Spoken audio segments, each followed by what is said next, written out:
자발적으로 전국에서 정당이 형성된 것은 국가혁명당이 처음입니다.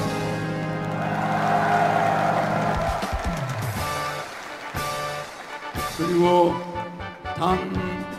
당이 만들어지면서 당 대표와 대통령 후보를 바로 선출한 정당 역사도 오늘이 처음입니다.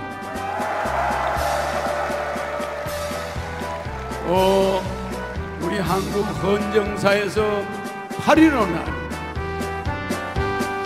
희비리 나라는 광주 사태 5.18을 거꾸로 뒤집어서 8월 15일 이 날에 대한민국이 정당을 창당한 것도 처음입니다.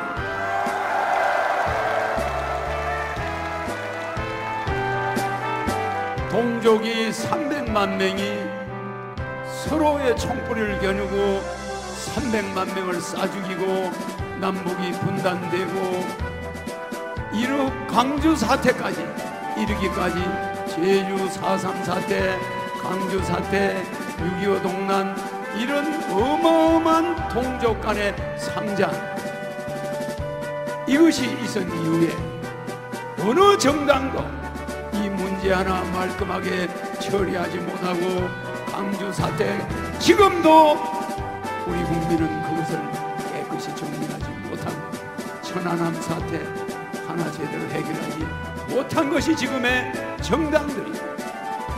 맞습니까?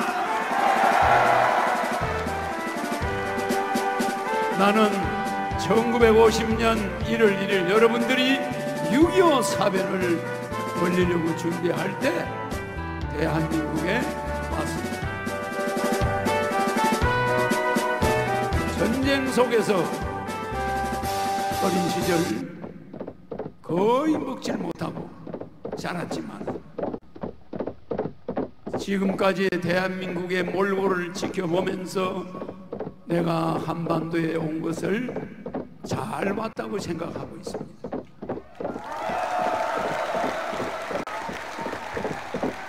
내가 아니고는 정당에서 경선을 해서 서로 대통령 하겠다고 나가는 그런 구심점이 없는 정당 제도, 서로의 마타도 작전으로 자기가 후보가 되겠다고 상대를 헐뜯고 비웃고 조롱하면서 국가의 지도자가 되겠다고 해서 된 사람들, 그런 사람들이 청와대에 들어가서 대한민국이 잘 될 거라고 보십니까?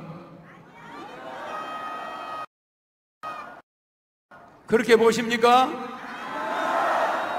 이제 대한민국은 8.15 해방이 아직도 되지 않았다가 오늘이야말로 비로소 대한민국이 해방되는 날이라는 걸 알아야 합니다.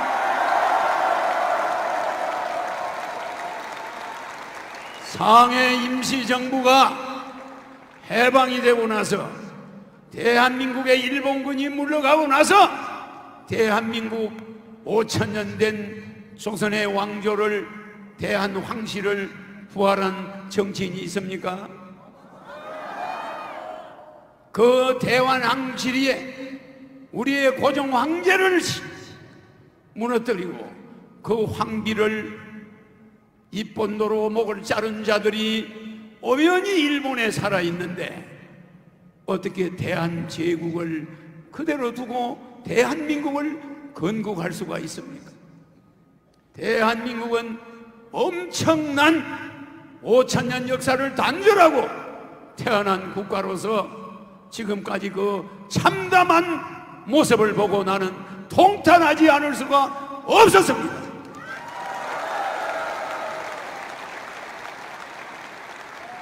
우리의 5,000년 동안 이어온 왕조는 세계에서 유일한 반만년 역사를 가진 민족이기 때문에 우리는 일본이 짓밟은 대한황실을 부활하고 그리고 대한민국 공화정을 만들든지 해야 되는데 대한황실에 대해서는 한마디 말도 없고 대한민국을 바로 만드는 재헌 의원들을 나는 그냥 두지 않을 것입니다.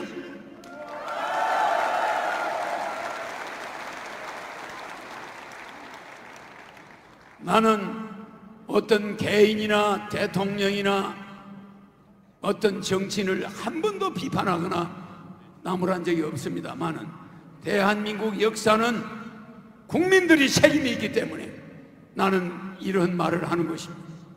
그래서 나는 30년 동안 내가 초등학교 때, 중학교 때, 고등학교 때 만들어 놓은 공약, 3.3 공약, 그런 공약을 어린 가슴에 새기면서 대한민국 유엔 판문점의 유엔 본부를 가져와야 되는데, 어떤 정치인도 유엔 본부를 유엔군이 최초로 참전해서 최고로 많이 죽어간 한반도에 유엔 본부를 두지 않고 미국에 들러리를 서는 하나의 단체로 만들어 놓고 있다는 것, 나는 용납할 수가 없습니다.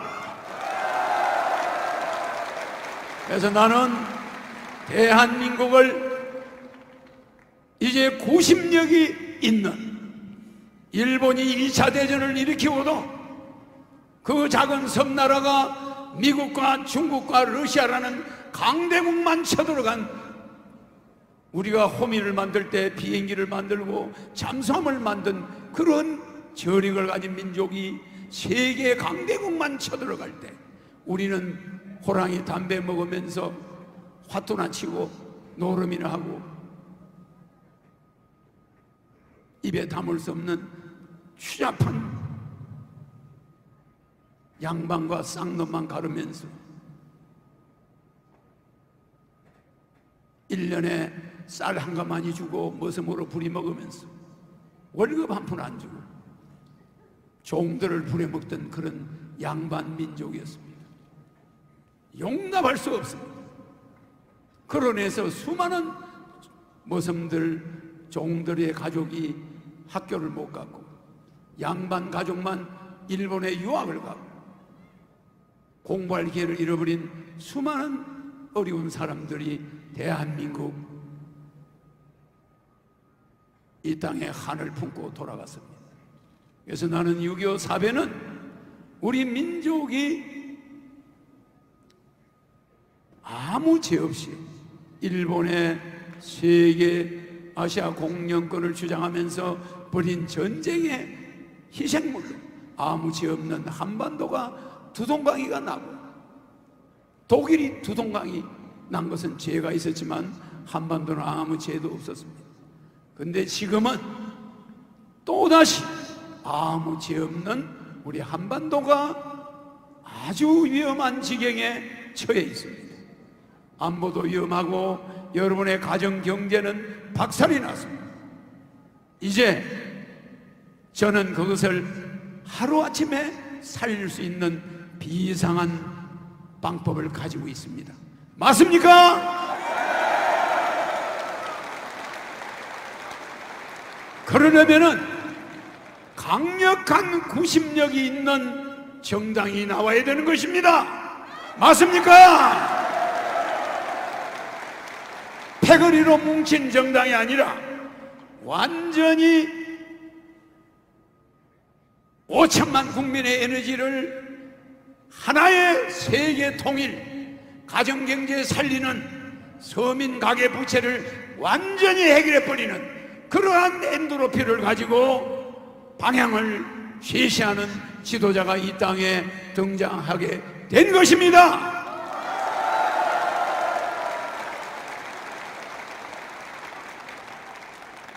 그러므로 국가혁명당은 구심점이 영국이 작은 나라인데도 여왕이 있으므로, 왕조가 있음으로써 세계 연방을 만들어서 전 세계를 석권했습니다. 일본이 왕이 있음으로써 중국과 미국과 러시아를 쳐들어갈 수 있는 저력이 있었던 것입니다. 우리 민족은 그런 구심점을 잃어버린 풀뿌리 민주주의를 한다면서 세계에서 유례가 없는 예산 낭비 국가, 세계가에서 유례가 없는 지자체, 시의원, 구의원, 도의원, 이런 망측한 지나친 민주주의의 발달로 콩가루 집안이 되어버렸습니다. 맞습니까?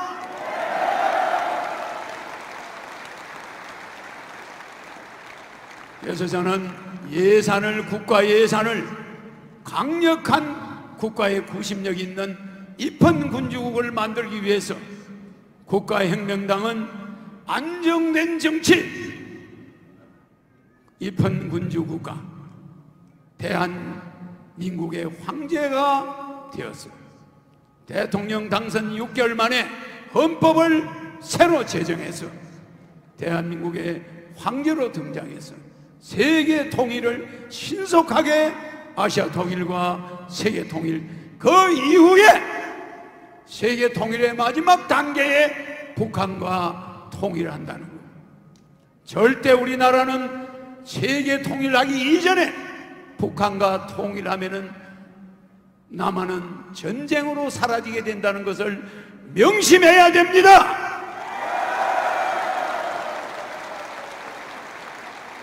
대한민국 남북 합쳐서 8천만이 하나가 되면은 경제가 발전할 것이다. 이런 달콤한 말에 여러분 현혹되면 우리는 대한민국을 잃어버리게 됩니다. 나는 단 한 번도 예언이 틀린 적이 없는 사람이에요. 박근혜 대통령이 대통령 선거에서 승기를 잡고 TV에 나오고 한참 선거를 할 때 박근혜 대통령은 4년 만에 물러나게 되고 촛불시위, 탄핵, 국회에 가서 개헌을 주장하면서 돌파하려고 하지만 청와대에 수많은 사람이 연루되는 구판이 일어나가지고 쫓겨나게 된다. 당선은 51%로 붙을 것이다. 그 말을 내가 한 적이 있습니다. 틀린 적이 있습니까? 내가 말한 것이 6가지가 한 개도 틀린 적이 없습니다. 트럼프 대통령이 16명 중에 꼴찌를 할 때 저 사람을 대통령으로 만들어야 한반도 전쟁이 안 나고, 힐러리가 대통령 되면 한반도 전쟁이 일어날 수 있으니 힐러리를 떨어뜨려야 되겠다. 내가 그런 말을 하고 나서 내 말대로 됐죠? 내 말에는 권세와 권능이 있습니다. 내가 말한 것은 이루어집니다.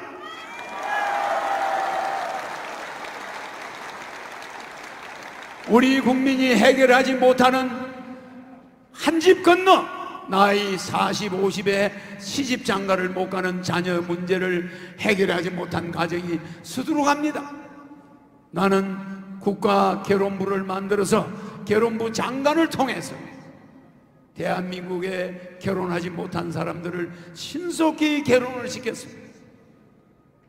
앞으로 2010년 이후에 앞으로 2030년까지 우리 대한민국은 지금의 인구가 보존은 되겠지만 2030년부터는 인구가 급격히 줄어들게 됩니다. 그렇게 되면 감당할 수 없는 국가가 됩니다. 그래서 나는 이 시점에 국회에 들어가서 제1당으로 100명의 국회의원을 만들어서 헌법을 개헌하는 작업을 시작해서 대통령의 다음 20대 대선에 대통령으로 당선되겠습니다. 그리하여 현재 우리나라 부동산 시장은 앞으로 10년 후에는 곤두박질을 치게 됩니다. 인구가 2029년부터 우리나라 인구는 급격히 줄어들기 시작하면서 부동산 값이 2배, 3배로 떨어지기 시작합니다. 이런 미래 경제를 한 개도 모르는 정치인들이 지금 부동산 시장을 컨트롤하고 있으니 앞으로 다가올 이 엄청난 대란을 예방할 수 있는 그런 정치인이 이 땅에 있습니까, 여러분? 있습니까? 있습니까? 김영란법을 폐지하고 금융실명제를 폐지하고, 김영란법을 폐지하지 않으면 농민들의 생활이 갈수록 어려워집니다. 수능시험을 폐지하지 않으면 도시인들의 시장으로 가야 될 돈이 학원으로 가고 주부들의 어려움이 거기에 달합니다. 그리고 쌍벌제를 폐지하고 상속세를 폐지하고 노동조합을 폐지하고 헌법재판소를 폐지하고 전교조를 폐지하고 징병제를 폐지하고 교도소를 폐지하고 교도소를 폐지하는 대신에 벌금 제도로 바꿨습니다. 그래서 국민 배당금을 주기 위한 재원은 교도소 폐지, 국회의원 100명, 무보수 명예직, 지자체 의원들 선거 폐지, 지자체 단체장 대통령 임명, 이런 것을 통해서 국가 예산이 70% 정도가 절약되면서 300조의 예산이 더 늘어나게 됩니다.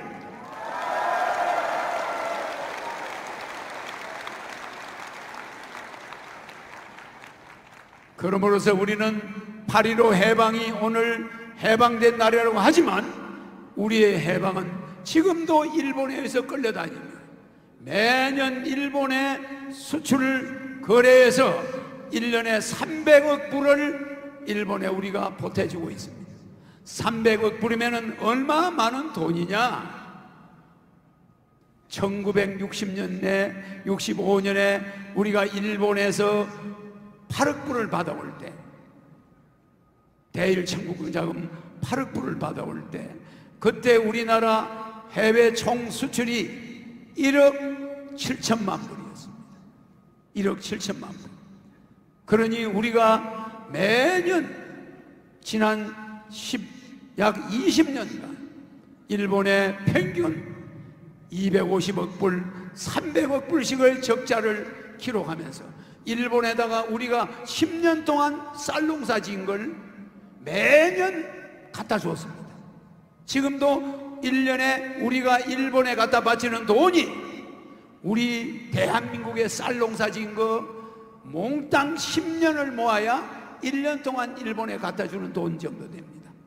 그니 우리는 농사 지어나 많아요.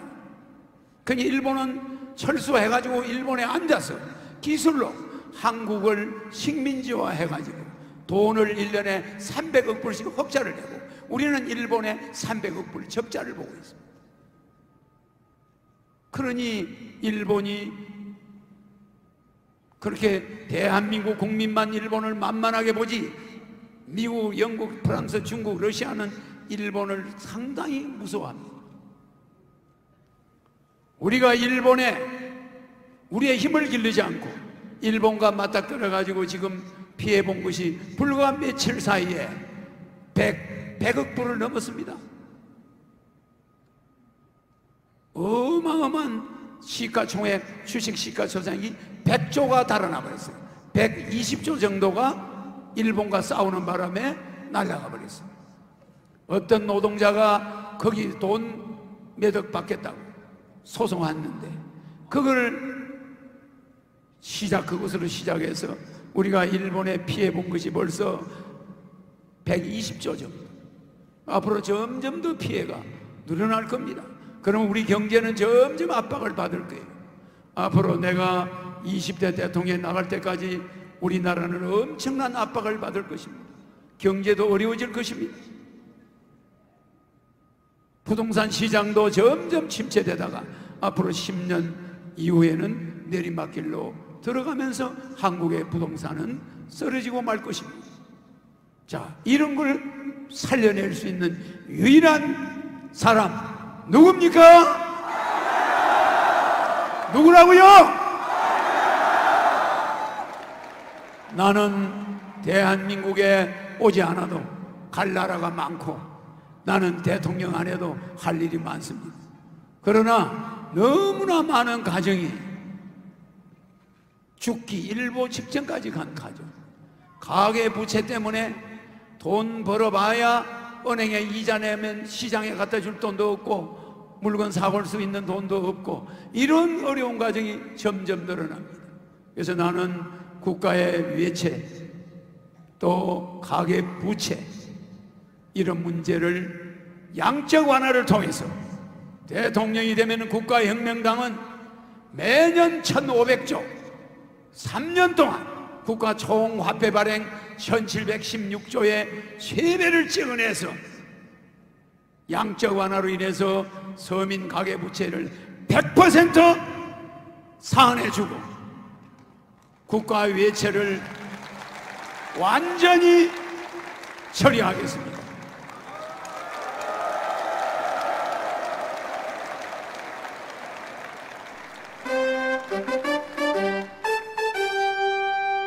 허경영의 3.3 공약은 이미 저는 정책으로 기성정치권과 싸우지 않으면서 정책으로 30년간 투쟁을 해왔습니다.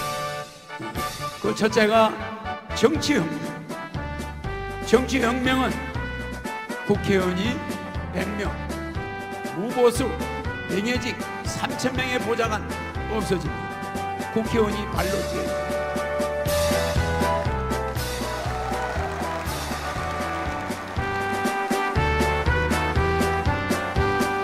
국민이 낸 세금을 가지고 선거 때마다 정당에다가 500억씩 주는 정당 지원금 제도도 폐지하고 그 돈을 국민에게 돌려줍니다.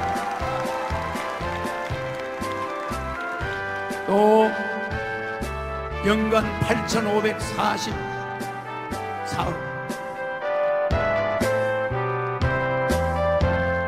국회의원 보좌관들 국회의원에게 들어가는 모든 비용은 국민배당금으로 들어갑니다. 좋습니까?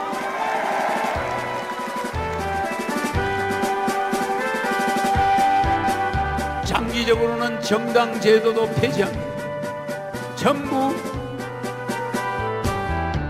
대한민국의 대통령이 된 이후 6개월 후에 개헌을 통해서 강제가 되면 대한민국은 입헌군주국이 되고 모든 정당 제도는 폐지됩니다. 무소속들만이 국회의원 나오고 대통령 나올 수 있습니다. 무소속은 자기 지역을 위해서만 뛰는 것이지, 정당의 공천을 받으면 정당을 위해서 뛰어야 되니까 꼭두각시가 됩니다. 맞습니까? 그러니까 무소속, 정당이 없이 국회의원도 나가고 대통령도 나가고, 이름으로써 파벌 정치가 없어집니다. 그러나 정당에서 대통령이 나오면, 대통령이 된 정당의 대통령이 되면 그 정당은 부패하게 될 수밖에 없습니다. 맞습니까? 안 맞습니까?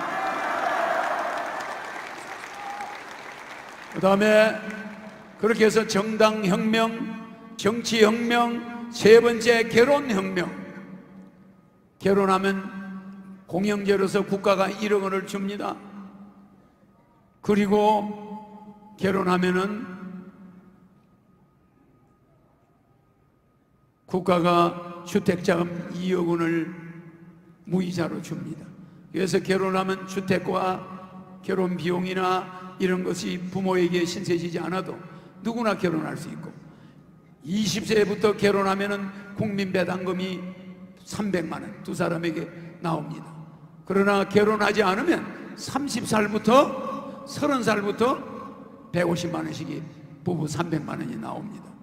그러니까 20대들도 빨리 결혼하는 게 좋겠죠? 좋겠죠? 출산도, 결혼도 공영제고 출산도 공영제입니다. 출산하면은 5천만 원, 쌍둥이 나면은 1억 원입니다.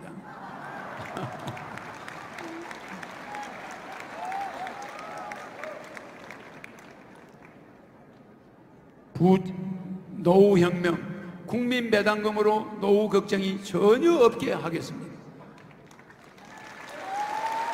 여섯 번째, 부채혁명.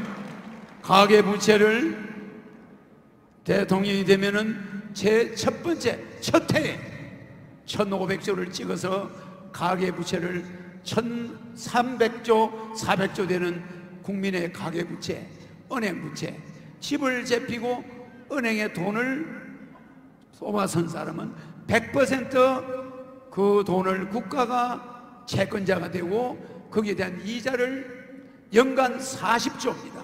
40조의 이자를 국가가 대신 지급해 줌으로써 국민들은 월급에서 은행 이자를 안 내도 됩니다.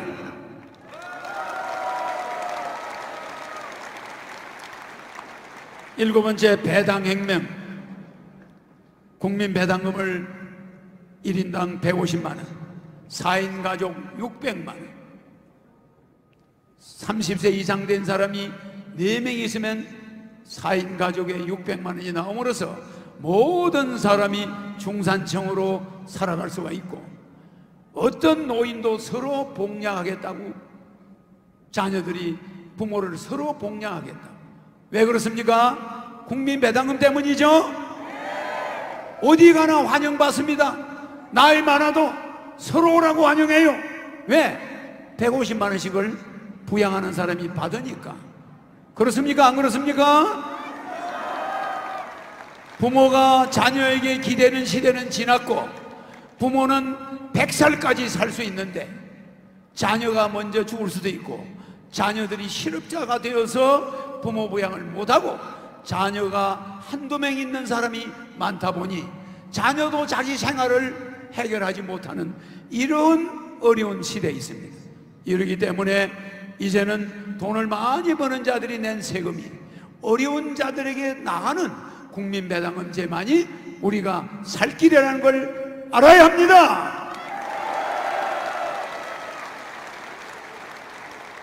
여덟 번째, 소득혁명. 국민들의 기본 소득은 헌법을 만들 때, 지금은 헌법 제1조 대한민국은 민주공화국이다, 이런 이데올로기지만은 내가 대통령이 돼서 만드는 재헌, 개헌이 아니고 재헌입니다. 대한민국은 더 이상 리모델링이 없습니다. 대한민국은 확 새로 만들어낸. 그렇기 때문에 헌법 제1조에 대한민국 국민은 국민 배당금을 받으며 모든 국민이 중산층으로서 국민의 생존의 3대 요소인 의식주를 국가가 보장한다. 이게 대한민국 헌법, 앞으로 내가 다시 재헌하게 되는 대한민국 헌법 1조입니다. 헌법 2조, 대한민국은 주식에서 대한민국으로서 5천만 국민은 주주이며 주주 한 사람당 매월 150만 원의 배당금을 지급한다. 이게 대한민국 헌법 2조입니다. 이제 대한민국은 나이 드신 분들이 어떻게 살아갈까 걱정하는 그런 사회가 아닙니다. 세계 10위권에 들어가는 부자 나라인데 정치 제도가 잘못되어 있다 보니 노인들의 문제가 참으로 암담하고 비참할 수밖에 없습니다. 나는 이 국가혁명당은 이것을 뿌리째 없애겠습니다. 아홉째, 세금혁명. 36가지 세금을 한 가지로 줄일 것입니다. 이제 36가지 세금. 자동차를 하나 사면은 턱소세, 주민세, 등록세, 자동차 하나 사는데 세금이 16가지입니다. 보유세, 자동차 세금 16가지를 일일이 일거하기도 어렵습니다. 그렇기 때문에 앞으로 모든 세금은 통폐합해서 수입에서 5%면 5%, 딱 사업자들도 법인세, 무슨 세, 이런 세 다 없어집니다. 알겠습니까? 사업, 소득세, 모든 사람에게 이 소득세 하나로 통일해서 사업을 해서 적자를 보면 세금을 환급받고 이런 제도가 없어집니다. 사업을 한 자는 무조건 5%면 5%의 세금만 내면 법인세도 없고 아무것도 다른 세금은 존재하지 않아요. 이렇게 함으로써 세무서에 있다 나온 사람도 사업을 하면 내가 무슨 세금을 내야 되는지 헷갈려요. 무슨 말인지 알겠습니까? 이런 세금 제도로 국민의 고열을 뺏어가고 서민들에게 자동차세 50만 원, 그게 뭡니까? 왜 서민들에게 자동차 세금을 보유세를 50만 원 받고 기름에서 세금을 또 특소세를 받습니다? 맞습니까? 안 맞습니까? 여러분들은 자동차를 몰고 가면은 자동차에 기름을 넣을 때 그 기름값의 60%가 국가가 세금으로 가져갑니다. 거기에 0.1%만 더 붙이면 보유세가 안 나와도 됩니다. 맞아요? 그러면 주행세, 기름에 나가는 걸 주행세라고 부릅니다. 그리고 집에 가지고 있을 때 나가는 세금이 보유세입니다. 그러면 무엇 때문에 구청에서 일일이 고지서를 만들어서 자동차 보유세 내라 이런 통지를 왜 합니까? 그러니까 그 세금 안 내는 차는 대포차가 돼요. 대포차는 범죄에 이용돼. 그러니까 대포차만 거래하는 데가 있어. 그러면 그것이 주로 1년에 5,000명의 주부가 없어지는데 이쁜 여자가 1년에 5,000명씩 사라지는데 그것이 대포차에 납치돼 가는 거예요. 버스 정류장에 서 있는 여대생을 대포차가 나타나서 야, 너 남편 놔두고 어디 가서 돌아다녀 이러고 잡아가니까 옆에 있는 남자들이 아무도 못 말려요. 그 사람하고 부부인 줄 알아. 근데 그 사람은 납치범이에요. 그 여대생이 잡혀가서 저 목포 저 섬에 술집에서 죽는 때까지 노래 부르고 있어요. 그 사람은 자기가 어디서 왔는지도 몰라. 마약을 먹이고 두들겨 패가지고 내가 의식이 온데간데 없는 사람이야. 이런 몰지각한 인간들이 쓰는 게 대포차예요. 그래서 앞으로 자동차 보유세 없앱니다. 우리나라 국회의원들이 뭐 했습니까? 왜 자동차 보유세를 만들어 가지고 대포차를 만듭니까? 세금 안 낸 차를 서로 매매해요. 야, 이 차 사면 세금 안 내. 그러면 그 대포차를 사가지고 남바 번호판 찍히든 말든 마음대로 사람을 납치해서 이게 누구 차인지 알 수가 없어요. 맞습니까? 안 맞습니까? 범죄를 없애는 방법은 쌍벌제 폐지하고 대포차, 자동차 보유세를 없애야 됩니다. 움직이는 차만 세금을 내므로써 교통체증이 있을 때는 차를 몰고 안 나갑니다. 맞아요? 차가 막히는 데는 안 나가요. 왜? 기름 많이 떼면 세금이 많이 나가니까. 그런데 1년 내내 몇 번 타지도 않고 주말에만 타는 차를, 집에 아파트 주차장에 세워놓은 차를 세금 내라, 몇 달 만에 50만 원 내라, 60만 원 내라. 그러면 여러분 월급쟁이들이 얼마나 힘듭니까? 맞습니까? 안 맞습니까? 그렇게 하면은 애국심이 안 생겨요. 아이고, 저 사람도 타고 가는데 어차피 보유세 내는 거 타자, 이렇게 되는 겁니다. 알겠죠? 환경도 살리고 세금도 살리고 자동차도 덜 망가지고. 좋아 안 좋아요? 그래서 세금 혁명, 9번째 세금 혁명합니다. 10번째 신불혁명. 신용불량자는 내가 대통령 되는 즉시 100% 없어집니다. 알겠죠? 그 대신에 신용불량자 정가가 있는 사람들만은 무이자 융자를 해줍니다. 국가가 보증을 섭니다. 신용불량자가 집을 살 때 무이자 융자를 해주게 합니다. 알겠죠? 그러니까 신불자들은 무이자 이자를 은행에서 대출을 받아서 사업을 하든 집을 사든 할 수 있게 해주겠다는 거예요. 알겠죠? 신용불량자가 점점 나락으로 떨어지는 이런 사회는 잘못된 사회입니다. 그래서 한 번 정도 허경영 대통령이 되면은 기회를 주겠다는 거예요. 좋습니까? 안 좋습니까?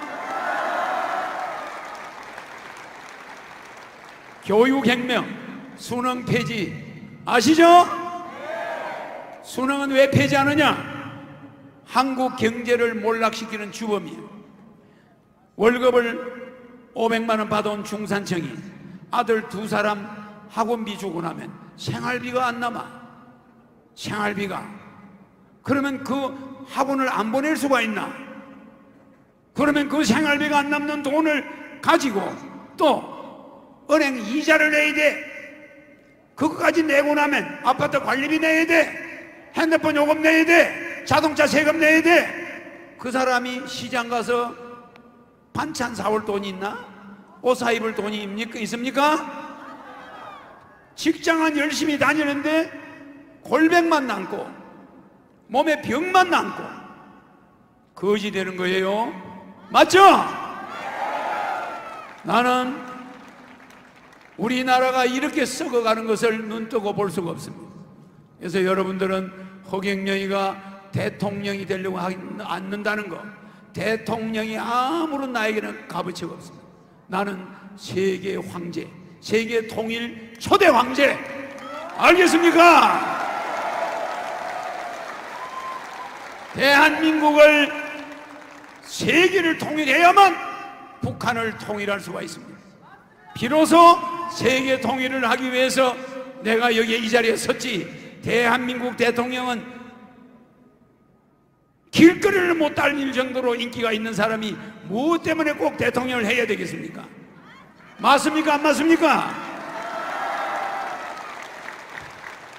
대한민국 대통령만큼 욕을 많이 먹는 사람이 없습니다. 여러분은 문재인 대통령 내가 욕하지 말라고 그랬죠? 하지 말라고 그랬죠?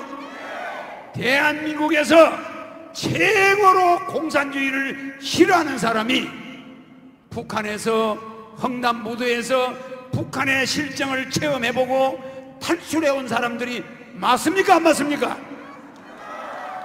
헝단무도에서 배 타고 남한으로 도망온 사람들이 실향민들인데 그 실향민의 아들이 문재인 대통령이에요. 그러나 여러분들은 문재인 대통령을 북한에 뭘 간을 빼준다는 둥, 대한민국이 위험하다는 둥, 그런 안보 문제는 그 사람들은, 실향민들은 우리보다 더한 안보관념이 있고 공산주의를 싫어한다는 걸 여러분 알아야 됩니다. 알겠습니까?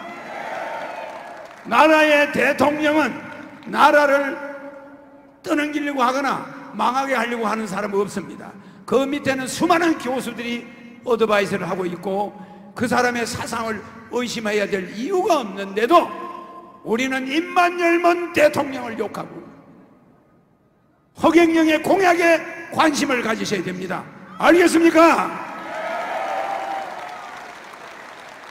가장 대한민국에서 공산주의를 싫어하는 대통령을 보고 그 사람이 공산주의와 몇 번 만난다고 해서 나라가 거들난다, 그런 걱정은 안 하셔도 됩니다.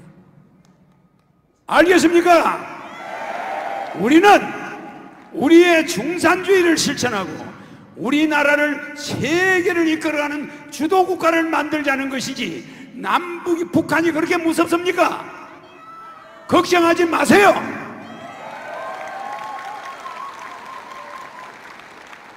나는 대통령이 되어도 어떠한 전직 대통령들에 대한 모함이나 수사하지 않습니다. 절대적으로 박근혜 대통령이나 이명박 대통령이 대통령으로 살았기 때문에 일정 실수를 합니다. 그러나 전 세계에 우리의 대통령 지지자들을 보고 모욕적으로 우리는 쉽게 욕설을 촉구하는데 이 문화는 반드시 고쳐야 됩니다.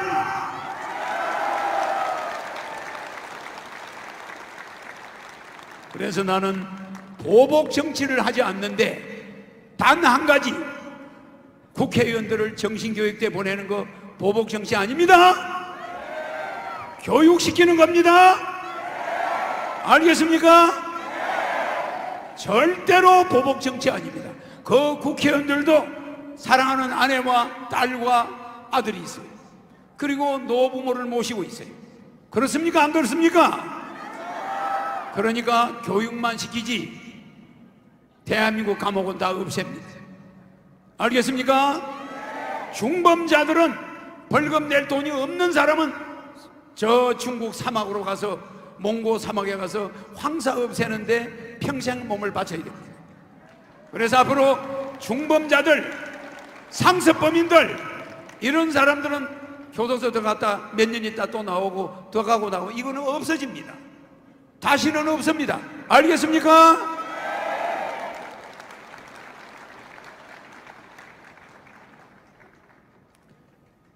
교육사업은 수능 폐지고 사법혁명, 우리나라는 상고법원이 적습니다.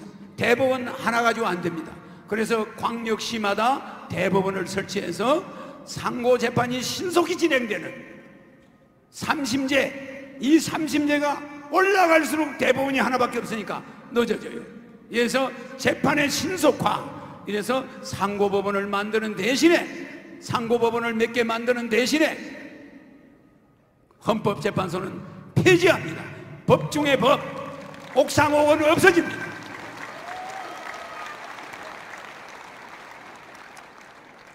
대법원, 상고법원을 강화하는 대신에 논란의 여지가 있는 헌법재판소는 폐지하겠습니다.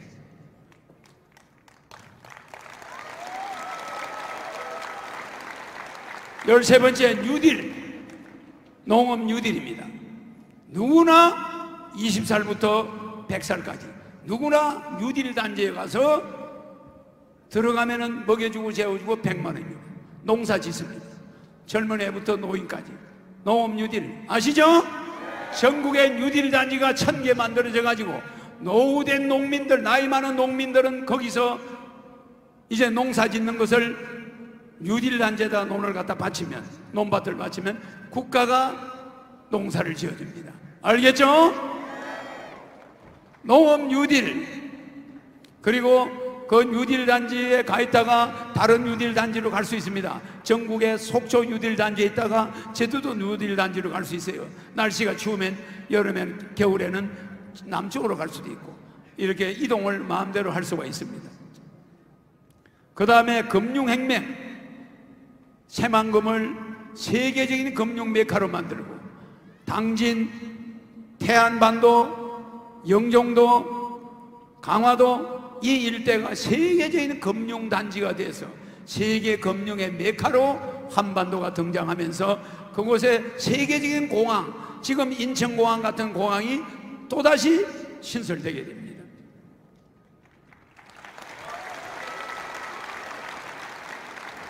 그리고 15번째, 취업혁명.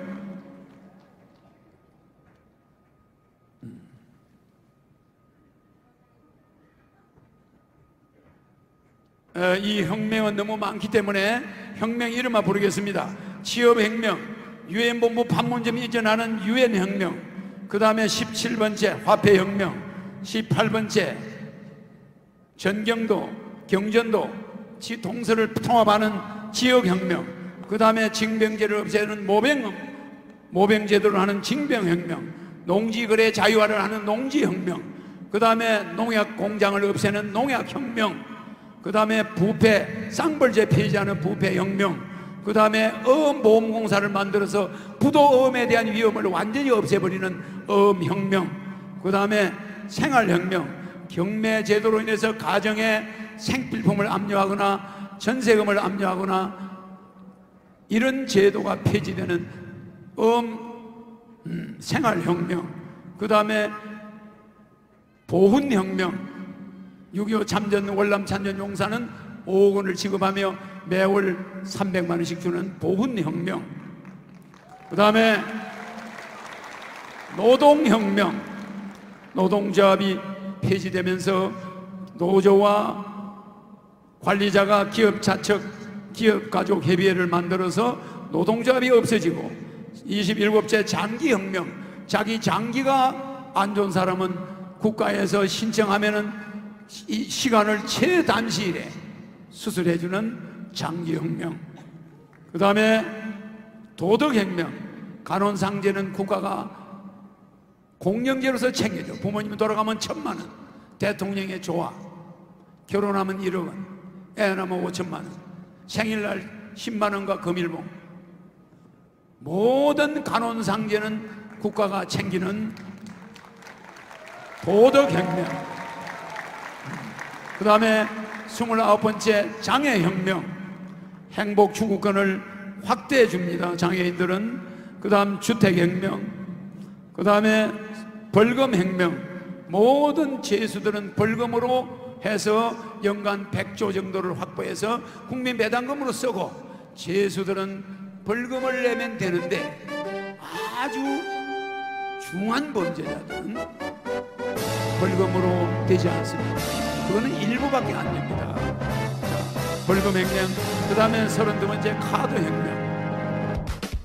많은 이상한 카드를 쓰지 않을 경우에는 문제가 생기는 카드혁명을 해서 카드를 쓰지 않으면서 빠져나가는 세금이 연간 100조 정도 돼요. 이 100조를 많은 이상한 카드를 의무적으로 쓰게 함으로써 돈이, 세금이 엄청나게 들어옵니다. 알겠습니까? 카드혁명. 그 다음에 33번째 식수혁명. 여러분들이 마시는 물은 이제 1급수로 만들어서 전 국민에게 공급한다는 거 알겠죠?